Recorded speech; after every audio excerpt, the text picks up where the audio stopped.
अस्सलाम वालेकुम स्टूडेंट्स, उम्मीद करती हूँ आप सब बिल्कुल खैरियत से होंगे। जो स्टूडेंट्स मैथमेटिकल इकोनॉमिक्स पार्ट 2 पे यानी इको 607 के लेसन नंबर 2 को हम आज देखेंगे। अगर स्टूडेंट्स आप मेरे चैनल पर न्यू तो प्लीज़ चैनल को सब्सक्राइब कीजिएगा और वीडियो को लाइक कीजिएगा, शेयर कीजिएगा अपने दोस्तों के साथ, अपने ग्रुप्स में, अपने फेलोज़ के साथ, ताकि उनके साथ साथ आपके साथ साथ उनका भी भला हो जाए। ठीक है। और आज हम पढ़ेंगे इंटीग्रेशन एंड रूल्स, यानी इंटीग्रेशन और उसके हमने रूल्स देखने हैं। तो जिन स्टूडेंट्स अगर जिन स्टूडेंट्स ने जो है वो एफएससी की होगी या आईसीएस किया होगा, तो उनकी मैथ होती है।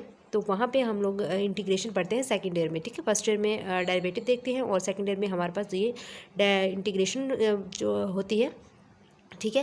और अगर आप लोगों ने पढ़ी है तो फिर आपके लिए इजी होगा। अगर जिन्होंने नहीं पढ़ी तो इंशाल्लाह उनके लिए भी जो है वो मैं इसे इजी बना दूँगी, परेशान नहीं होना। और अगर फिर भी कोई आपको कोई कन्फ्यूजन हो, आप मेरे कमेंट बॉक्स में आप मुझे मैसेज कर सकते हैं। इंशाल्लाह मैं आपको जो है वो मज़ीद दोबारा उसे क्लियर कर दूँगी। ठीक है। इसके बाद हम देखते हैं topic number 3, introduction to integral calculus. जो है वो आइडेंटिटी इनडेफिनेट इंटेग्रल्स को हम देखेंगे।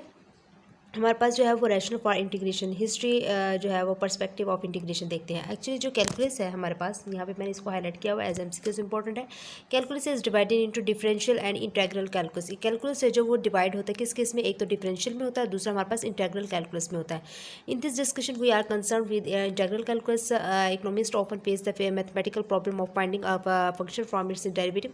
वो कहते हैं बहुत सारे जो हमारे पास जो इकोनॉमिस्ट्स हैं उनको सामना करना पड़ता है जो है वो फंक्शन को फाइंड करने के लिए। तो वो जब उनका सामना करना पड़ता है तो उन्हें जो है वो मैथमेटिकल प्रॉब्लम को जो है वो उसको यूज़ करते हैं। ठीक है। तो दिस प्रोसेस ऑफ वो कहते हैं reconstruction of function from its derivative can be regarded as the inverse of differentiation. Mathematics call this process integration. ज़रा बात जितना भी ये प्रोसेस होता है उस तो वो कहते हैं कि हमारे पास ये सारा जो मैथमेटिक्स जो है इसको जो है वो क्या कहते हैं, इंटीग्रेशन कहते हैं। ठीक है। इसके बाद there are simple formula that have been known since ancient times for calculating the area of any triangle and polygon. Actually जितनी भी कुछ चीज़ें ऐसी होती हैं जैसे कि हमारे पास उनकी चीज़ें अगर उनका फार्मूला फाइंड करना है, तो जैसे ट्रायंगल है एंड पॉलीगॉन है जो कि स्ट्रेट लाइन नहीं है। ठीक है।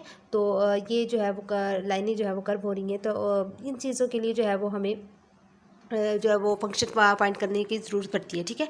तो over the 4000 years ago however the Babylonians were concerned with जो है मतलब मैं आपको ये बता देती हूँ, वो कहते हैं कि जो बेबोलियंस थे उनको जो है वो ये जो जहाज़ होते हैं उनके जो सतह होती थी उनका रकबा मापने के लिए उन्हें जो है वो ज़रूरत पड़ती थी, क्योंकि वो सर्कल्स जो है वो क्योंकि वो सर्कल्स टाइप पे होते थे। तो वहाँ पे क्या होता है कि स्ट्रेट लाइन नहीं होती, तो that are not bounded by straight lines. तो इसलिए इन चीज़ों के लिए जो है वो इन्हें इस तरह फंक्शंस को फाइंड करना ज़रूरी होता था। खैर इसमें और कोई चीज़ इंपॉर्टेंट नहीं, जस्ट एक दो चीज़ें हैं जो मैंने हाईलाइट की, वो आप देख लीजिएगा एकदम। ठीक है। जस्ट एमसीक्यूज के हवाले से इंपॉर्टेंट है। आगे मैथमेटिकल फार्मूला आप देख सकते हैं। Let f f x be the primitive original functions while f f x be the derivative rather than f derivative. जो कैपिटल एफ एफ एक्स है स्टूडेंट्स, यहाँ पे आप देख सकते हैं एज ए एमसीक्यूज जो है ये इंपॉर्टेंट है। कैपिटल एफ एफ एक्स जो है वो एक प्रीमिटिव है या ओरिजिनल फंक्शन इसको कहते हैं, और जो स्मॉल एफ एफ एक्स है ये हमारे पास एक डेरिवेटिव होता है। और जबकि हमारे पास जो ये एफ डैश एक्स है, यानी इसका मतलब है ये हमारे पास डेरिवेटिव हो रहा है। ठीक है। डेरिवेटिव हुआ हुआ है। सिंपल एफ एफ एक्स होता है तो वो डेरिवेटिव है। ठीक है। तो एफ डैश एक्स जो है वो हमारे पास क्या है, अंडर डिफरेंशिएशंस में है। ठीक है। और process is from primitive functions to derive from f x is equal to f x small capital f x is equal to f x में हो जाएगा। ठीक है। इसके बाद अच्छा आपको बताते चलो इंटीग्रेशन और जो है वो डेरिवेटिव क्या होता है। इंटीग्रेशन जो होता है रेसिप्रोकल ऑफ डेरिवेटिव क्या इज़ कॉल्ड इंटीग्रेशन, या फिर आप कह सकते हैं कि reciprocal of derivative is called integration. दोनों ये एक दूसरे के रेसिप्रोकल होते हैं, इंटीग्रेशन और डेरिवेटिव। तो यहाँ पे भी आप देख सकते हैं integration is also called anti derivative. ठीक है। यानी ठीक है। इसके बाद ये एमसीक्यूज़ के हवाले से इंपॉर्टेंट था, और कुछ भी नहीं है इसमें चीज़ें। मैं यहाँ पे एक और चीज़ दिखाती चलूँ, यहाँ पे देखें। अच्छा यहाँ पे एक देखें, d x is written after the function here f f x. D x जो होगा हमेशा हमारे पास फंक्शन के बाद जो है वो लिखा जाएगा, और ये showing that function is integrated with respect two variable x. और ये एक्स जो है वो क्योंकि हमारे पास जो इंटीग्रेट होगा, यानी डी के साथ एक्स हमने क्यों लगाया है, क्योंकि हमारे पास फंक्शन जो है वो एक्स में है। तो इस लिहाज से हमारे पास डेरिवेटिव या इंटीग्रेशन जो होगी वो भी हमारे पास विद रिस्पेक्ट टू एक्स होगी। Function to be integrated is known as integrand कहलाएगा। तो इस और ये जो चीज़ जो मैंने आपको यहाँ पे बताई है कि d over d x capital f x is equal to क्या आ जाएगा हमारे पास, स्मॉल एफ एक्स के, जो कि एफ एक्स डी एक्स बराबर होता है कैपिटल एफ एक्स प्लस सी के। ये ज़रा मैं ये आपने इसको फार्मूले को अच्छे से देख लीजिएगा। आगे मैं आपको इसके बारे में जो है हमारे एग्जाम्पल के थ्रू आपको बता दूँगी। ठीक है। चलिए हमारे पास टॉपिक नंबर 4 में है basic rules of integration, constant function rule and constant multiple function multiple rule. अब कांस्टेंट फंक्शन रूल में क्या है, देखिए आपके पास एक फंक्शन है, यहाँ पे आप देख सकते हैं कि मतलब y इज इक्वल टू हमारे पास किसके है, f(x) के हैं, ठीक है। अब यहाँ पे अगर f(x) जो है हमारे पास f(x) की वैल्यू क्या गिवन है, हम कहते हैं कि ax है हमारे पास जो है वो यहाँ पे मौजूद है, ax की पावर नॉट। अब यहाँ पे हमारे यहाँ पे F I equal to f(x) की जगह हमने ax नॉट पुट किया, ठीक है। जब ax आपको पता है किसी भी चीज़ के ऊपर नॉट हो तो वो हमारे पास किसके इक्वल होता है, 1, चाहे x के ऊपर नॉट है, y के ऊपर नॉट है, z के ऊपर नॉट है, 1 हो जाएगा, ठीक है। और ई के ऊपर नॉट है तो ये भी हमारे पास क्या हो जाएगा, 1 हो जाता है। तो अब यहाँ पे हमारे पास एक्स नॉट जो है यहाँ पे हमारे 1 बन गया, तो मतलब a इंटू 1 आ गया, तो मतलब a ही आ जाएगा। तो यहाँ पे आप देख सकते हैं y किसके इक्वल आ गया, फिर a के इक्वल आ गया। अब left hand side right hand side with हमने जो है वो क्या करना है, इंटीग्रेट करना है। ये जो चीज़ ये वाला साइन नज़र आता है ये आपको इंटीग्रेशन का साइन है, ठीक है।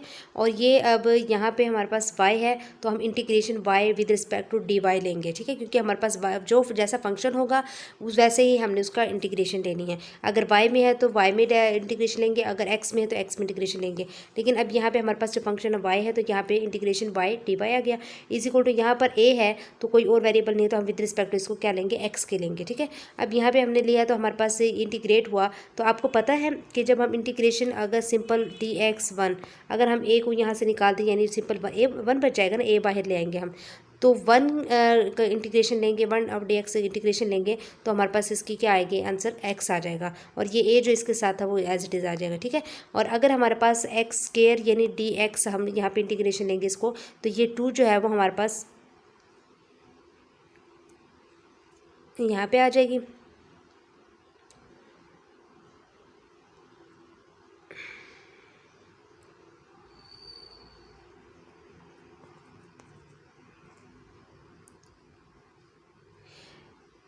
जी स्टूडेंट्स, यहाँ पे अगर हमारे पास एक्स के डी एक्स का इंटीग्रेशन हम एक्स के हम लेते हैं इंटीग्रेशन, तो हमारे पास क्या एक्चुअली एक्स इंटीग्रेशन में हमारे पास क्या होता है, पावर्स ऐड हो जाती हैं और नीचे भी जो होती है वो होती है। मैं आपको दिखाती हूँ, यहाँ जैसे एक्स स्क्वायर है तो यहाँ पे हमारे पास क्या हो जाएगा, 2 + 1, एक पावर ऊपर ऐड होगी, और जो जो ऊपर हमारे पास ये क्या बना 2 + 1 है ना, तो ये भी नीचे भी हमारे पास एज इट इज़ आ जाएगा। तो ये हमारे पास क्या बन जाएगा, x³/3 बन जाएगा, ठीक है। अगर हमारे पास हम कहते हैं कि अगर हम x की क्यूब लेते हैं, इसका इंटीग्रेशन लेंगे, तो हमारे पास क्या होती है इंटीग्रेशन में एक पावर में जो है वो एक नंबर ऐड हो जाता है, तो x की जो है वो 3 + 1 हो जाएगा, और बटे में भी क्या आ जाएगा, 3 + 1 आ जाएगा। तो ये हमारे पास क्या बन जाएगा, x⁴ बाय 4 आ जाएगा।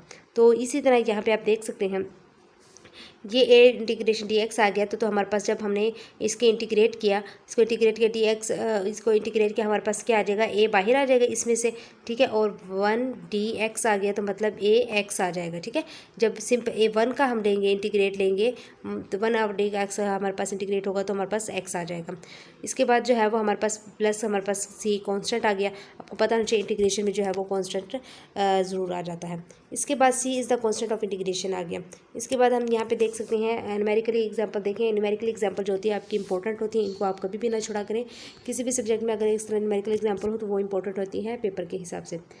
अब y इक्वल टू f(x) है, f(x) की वैल्यू जो है वो a दी हुई, वो कहते हैं फंक्शन हमारे पास क्या y इक्वल टू f(x) और f(x) की वैल्यू क्या है, a है, तो हम a की जगह वैल्यू कहते हैं कि a इक्वल टू है 1 के, तो मतलब y भी क्या हो गया, 1 के इक्वल हो गया, क्योंकि यहाँ पे हम y is equal to f(x) है, देखें, और y is equal to f(x) किसके इक्वल है, a के, और a की वैल्यू क्या है हमारे पास 1 है, तो मतलब हमारे पास ये इसका आंसर आ गया। इसके बाद है y is equal to f(x) dx का हम इंटीग्रेशन लें सिंपल f(x) का, तो हमें पता है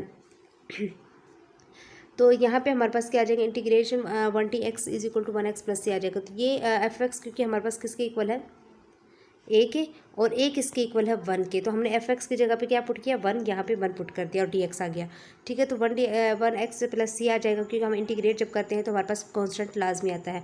तो कैपिटल f(x) किसके इक्वल हो गया, हमारे पास integration 1t(x) equal to x + c के। अब क्योंकि हमारे पास ये कैपिटल f(x) क्यों है, क्योंकि हमारे पास y is equal to capital f(x) के भी, सॉरी हाँ, ये हमारा जो है ये जो चीज़ है ना इंटीग्रेशन f(x) dx है, ये हमारे पास कैपिटल f(x) के इक्वल होता है, तो इसलिए हमारे पास ये x + c के इक्वल आ गया। इसके बाद कांस्टेंट जो है वो मल्टीपल रूल हमारे पास सामने मौजूद है। स्टूडेंट्स यहाँ पे आप देख सकते हैं y is equal to a.f(x) है, ठीक है। तो यहाँ पे जब हम देखेंगे तो इंटीग्रेशन हमने बोथ साइड्स पे ली, यहाँ पे विद रिस्पेक्ट टू y आ गया, integration y dy is equal to a.f(x) dx आ गया, क्योंकि अब यहाँ पे डी एक्स क्यों आए, क्योंकि हमारे पास फंक्शन में जो है वो एक्स है, तो यहाँ पे डी एक्स आ गया। अब y d y is equal to a dot integrate, हमने बाई निकाल दिया, एफ एक्स डी एक्स आ गया। अब हमें पता है integration f x d x किसके इक्वल है, कैपिटल एफ एक्स के, तो इसकी जगह पे मैंने क्या पुट कर दिया, एफ एक्स प्लस सी पुट कर दिए। ठीक है, इसके बाद हमें पता है कि कैपिटल एफ एक्स जो है वो हमारे पास क्या है, एक प्रिमिटिव है। और इसके बाद यहाँ पे हमारे पास एक न्यूमेरिकल एग्जांपल है, ए इज इक्वल टू 5 और वाई इज इक्वल टू 5 है। तो यहाँ पे हम वाई इज इक्वल टू हमारे पास y is equal to function क्या था, ए एफ ऑफ एक्स था। तो अब उन्होंने कहा ए जो है वो किसके इक्वल है, 5 के, तो हमने y is equal to 5 put कर देंगे यहाँ पे। ठीक है, फैक्स आगे। अब दो साइड्स पर हमने क्या लिया, इंटीग्रेट किया इसको। जब इंटीग्रेट किया तो हमारे पास f dot 5 dot f x d x आ जाएगा, 5 बाहर आ जाएगा एफ एक्स डी एक्स, तो हमें ये पता है किसके इक्वल है, कैपिटल एफ एक्स के, तो हमारे पास 5 dot f capital f x plus c आ जाएगा। ठीक है, सिंपल से छोटे छोटे एग्जाम्पल्स जो है वो इतनी टफ भी नहीं है। इसके बाद टॉपिक नंबर 5 पे देखें आप, पावर रूल ऑफ इंटीग्रेशन है हमारे पास है। यहाँ पे देखें स्टूडेंट्स, आपके पास पावर रूल में क्या होता है, ये एक फार्मूला आपके सामने मौजूद है। यहाँ पे आप देखें integration x power n t x is equal to x power n plus 1 over n plus 1 plus c आ गया। ठीक है, और ये अच्छा व्हेन वन, यहाँ पे देखें इसको, when one is to integrate a function that has power other than -1 power rule is applicable. अब ये देखें आपके पास अगर हम n is equal to n जो है वो हमने डज नॉट इक्वल टू -1 रखना है। अगर हम एन को जो है वो इक्वल टू -1 के रखेंगे, हमारे पास फंक्शन क्या हो जाता है, अनडिफाइंड हो जाता है। कैसे हो जाता है मैं आपको यहाँ पे दिखा देती हूँ। अब देखिए now it is clear why n does not equal to -1। वो कहते हैं कि हम इस चीज़ को क्लियर करें कि क्यों हमने ये कहा कि एन को जो है वो डज नॉट इक्वल टू -1 रखो। ठीक है, अगर हम n की जगह पे -1 पुट करते हैं तो आप यहाँ पे देखिए फंक्शन हमारे पास क्या है, ये है एक्स की power n d x is equal to x की power n plus 1 over n plus 1 plus c. अब जहाँ जहाँ पे हमारे पास n है वहाँ पर हमने क्या पुट कर दिया स्टूडेंट्स, -1 पुट कर दिया। यहाँ पे आप देख सकते हैं इस क्वेश्चन में, यहाँ पे भी -1 पुट किया, -1 हमने पुट कर दिया। जब -1 पुट किया तो हमारे पास ये देखें एक्स की पावर -1 डी एक्स आ गया, ये -1 में से +1 चला गया, हमारे पास एक्स की नॉट आ गया। अब ये -1 और +1 दोनों आपस में क्या हो जाएंगे, कैंसिल हो जाएंगे, 0 बचेगा और यहाँ पे प्लस आ गया। अब एक्स नॉट हमारे पास आपको मैंने बताया था किसके इक्वल होता है, 1 के इक्वल होता है। यहाँ पे मैंने जो है यहाँ पे जो है वो 1 ओवर 0 प्लस सी आ गया। अब 1 को डिवाइड अगर आप कैलकुलेटर से भी करके देखेंगे तो वहाँ पे हमारे पास फंक्शन क्या हो जाएगा, अनडिफाइंड हो जाएगा, एरर आ जाएगा, तो इन्फिनिटी प्लस सी आ जाएगा। तो अब ये फंक्शन हमारे पास क्या हो गया, अनडिफाइंड हो गया। तो उन्होंने रीज़न बताइए कि हमने क्यों कहा था कि n does not equal to -1 रखें। अगर -1 रखेंगे तो हमारे पास फंक्शन अनडिफाइंड हो जाएगा। ठीक है, ये हमारे पास अनडिफाइंड हो गया।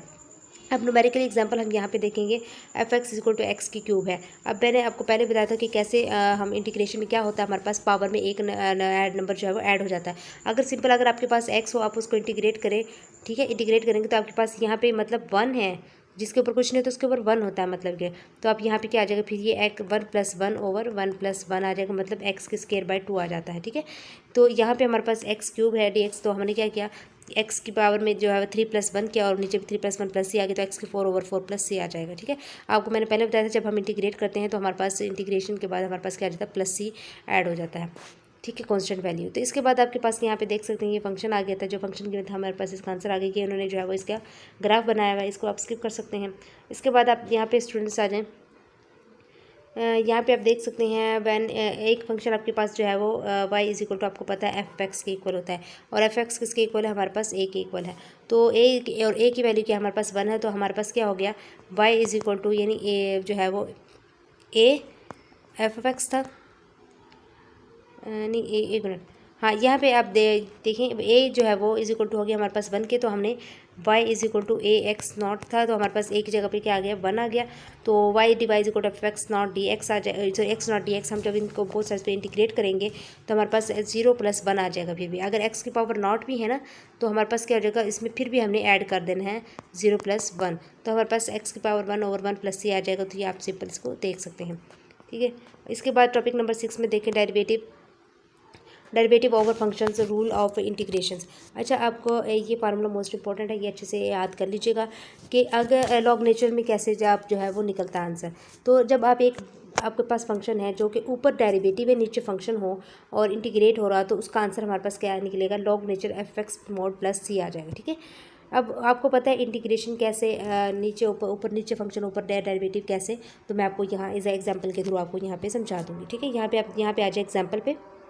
ठीक है, यहाँ पे y इज इक्वल टू एक फंक्शन है 4x over x square plus 1। गौर से समझिएगा, इंटीग्रेशन हमने क्या किया, इस फंक्शन को बोथ साइड्स पे इंटीग्रेट किया। अब यहाँ पे y था तो इंटीग्रेट dy ले लिया, और यहाँ पे x वाले वेरिएबल है तो हमने इंटीग्रेट dx ले लिया। अब यहाँ पे देखें आपके पास एक फंक्शन है, आपके पास एक्स स्क्वायर प्लस वन, यहाँ पे ये वाला जो गिवन हमें एक्स स्क्वायर प्लस वन, ये हमारे पास किसके इक्वल है, मतलब एफ एक्स के है। जब हम इस फंक्शन का डेरिवेटिव लेते हैं, आपको पता है जब हम डेरिवेटिव लेते हैं उसमें हमारे पास पावर माइनस की जाती है एक, और अगर इंटीग्रेशन करते हैं तो हमारे पास एक नंबर जो है वो उसमें प्लस किया जाता है, मैंने आपको ऊपर भी बताया था। अब यहाँ पे एक्स स्क्वायर प्लस वन है, जब मैं इसका जो है वो डी ओवर डी एक्स लेती हूँ into x square plus one का, तो आप पहले इसका लेंगे फिर इसका लेंगे, जो कांस्टेंट वैल्यू वो तो ज़ीरो हो जाएगी, लेकिन ये जो एक्स का स्क्वायर है, एक्स का स्क्वायर है, जब हम इसका जो है वो डेरिवेटिव लेंगे तो टू जो है हमारे पास पावर जो है पहले आ जाएगी, फिर एक्स की पावर टू माइनस वन हो जाएगी, तो हमारे पास स्टूडेंट्स क्या आ जाएगा, टू आ जाएगा, और एक्स की पावर टू माइनस वन की तो हमारे पास ऊपर वन आ जाएगा। ये टू एक्स पावर जो है वो हमारे पास फर्स्ट में आ जाती है, जबकि इंटीग्रेशन में हमारे पास इसका मेथड थोड़ा चेंज है। कैसे, जैसे आपका इंटीग्रेशन एक्स स्क्वायर अगर डी एक्स करें, इंटीग्रेट करेंगे तो मैंने आपको बताया था इंटीग्रेशन में हमेशा हमारे पास पावर ऐड हो जाती है, तो यानी two plus one over two plus one आ जाएगा। और जबकि आप डेरिवेटिव ले रही हैं किसी भी एक्स स्क्वायर का, ये एक्स स्क्वायर का जैसे हमने डेरिवेटिव लिया तो इसमें पावर है, पावर पहले शुरू में आ जाएगी, मुझे जैसे जो भी नंबर हो 2 3 4 5, और इसके बाद एक्स जो है एक्स की पावर टू था ना, तो टू माइनस हमने वन कर देनी, यानी एक पावर हमने माइनस कर देनी है, तो हमारे पास क्या आ जाएगा, टू एक्स की पावर वन आ जाएगा। ठीक है, समझ आ गई। अब यहाँ पे भी यही हो रहा है, जब इसका डेरिवेटिव लिया तो टू एक्स आ जाएगा, और जो वन है वो हमारे पास जीरो हो जाएगा जब हम इसका डेरिवेटिव लेंगे। यहाँ पे आप देख सकते हैं एफ डैश एक्स का मतलब होता है हमने इसका डेरिवेटिव ले लिया है is equal to two x. अब यहाँ पे y integration y d y integration, अगर हम ये जो चार है हम इसको ऐसे लिख सकते हैं 2 इंटू टू एक्स, क्योंकि अगर हम मल्टीप्लाई करेंगे वही 4x आ जाएगा, ओवर एक्स के प्लस वन डी एक्स आ जाएगा। फिर हमने क्या कि इस 2 को हमने बाहर ले आए और 2x ओवर एक्स के प्लस वन डी एक्स हमारे पास एज इट इज़ आ गया। अब यहाँ पे देखें हमारे पास 2x है, अब हमारे पास फंक्शन में क्या था कि हमने ऊपर डेरिवेटिव और नीचे फंक्शन होता है। अब नीचे जो फंक्शन हमारे पास एक्स के प्लस वन है और ऊपर उसका डेरिवेटिव आ गया 2x, तो हम क्या इसको ऐसे भी लिख सकते हैं D over d x x square plus one over x square plus one, क्योंकि अगर हम इसका डेरिवेटिव लेंगे यही हमारे पास 2x एज इट इज़ आ जाएगा। तो हमने जो है वो यहाँ पे आप देख सकते हैं यहाँ पे ये चीज़ हमने लिख दी है। ठीक है, अब यहाँ पे हमारे पास क्या हो गया, ऊपर डेरिवेटिव है ये और नीचे ये फंक्शन है, तो इसका मतलब है ये इसका आंसर किस में आएगा, log nature f x mod plus c में आएगा। तो y d y is equal to two integration two x over x के, यानी टू हमारे पास जो वैल्यू क्या निकली, टू एक्स निकली थी ओवर एक्स के प्लस वन डी एक्स आ गया। तो हमारे पास यहाँ पे क्या आ गया, y d y is equal to two log nature, मैंने क्या कहा था एफ एक्स आ जाएगा, एफ एक्स हमारे पास क्या है एक्स के प्लस वन है मोड में और प्लस सी आ जाएगा। तो ये स्टूडेंट्स आपके पास जो है वो इसका सोल्यूशन था, और यहाँ पे आप देख सकते हैं यहाँ पे इसका एक जो है वो डायग्राम बनाई हुई है। ठीक है, आई होप स्टूडेंट्स आपको मेरे लेक्चर की समझ आ गई होगी। अगर फिर भी कोई मसला हो, कन्फ्यूजन है तो आप मुझसे कमेंट बॉक्स में पूछ सकते हैं, इंशाल्लाह मैं आपको जो है वो मुकम्मल तौर पे गाइड करूँगी। Thank you so much and अल्लाह हाफिज़।